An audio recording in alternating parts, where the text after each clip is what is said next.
എൻ്റെ പേര് sister Noel Cristo. ഞാൻ തൃശ്ശൂരിൽ നിന്നാണ് വരുന്നത്. ഞാൻ ഇവിടെ താമസിക്കുകയാണ്. അപ്പോൾ ഞാൻ ജൂൺ 18 മുതൽ ധ്യാനമാണ് കൂടിയത്. അപ്പോൾ എനിക്ക് 1.5 വർഷമായിട്ട് ശ്വാസമുട്ടലിൻ്റെ അസുഖം ഉണ്ടായിരുന്നു.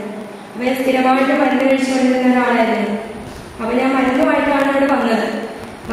ഇവിടെ ധ്യാനത്തിൻ്റെ ഇടയിൽ ഞാൻ നന്നായി പ്രാർത്ഥിച്ചിരുന്നു. ഞാൻ ടീച്ചറായിരുന്നു. അപ്പോൾ എനിക്ക് പഠിപ്പിക്കാനൊന്നും പറ്റിയിരുന്നില്ല. ഒരു പീരീഡൊക്കെ കഴിയുമ്പോഴേക്കും ഞാൻ ആകെ വിഷമിക്കുമായിരുന്നു. അത്രയും ബുദ്ധിമുട്ടായിരുന്നില്ലേ. അപ്പം ഞാൻ ധ്യാനത്തിനൊന്നും മരുന്നായിട്ടൊക്കെ വന്നു. ഞാൻ ധ്യാനത്തിൻ്റെ 2 ദിവസം കഴിച്ച സിസ്റ്ററിനെ കണ്ടേ.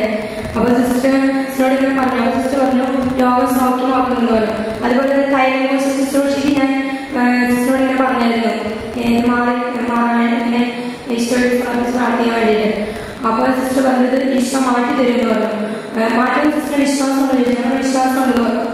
അപ്പം ഞാൻ സിസ്റ്റർ ഈശോ മാറ്റി തരുമെന്ന് പറഞ്ഞു. അങ്ങനെ ഞാൻ അത് വിശ്വസിച്ച് പ്രാർത്ഥിച്ചു. ആ ധ്യാനത്തിൽ ഞാൻ നല്ലപോലെ പ്രാർത്ഥിച്ചിരുന്നു. ആ ധ്യാനത്തിൽ വെച്ച് എൻ്റെ അസുഖം പൂർണ്ണമായും സുഖപ്പെട്ടു. ഞാൻ ഇന്ന് വരെ പിന്നെ മരുന്ന് ഉപയോഗിച്ചിട്ടില്ല. ആ മരുന്നിൻ്റെ കഴിയുന്നുണ്ട്, പക്ഷെ മരുന്ന് ഉപയോഗിക്കാൻ വന്നിട്ടില്ല.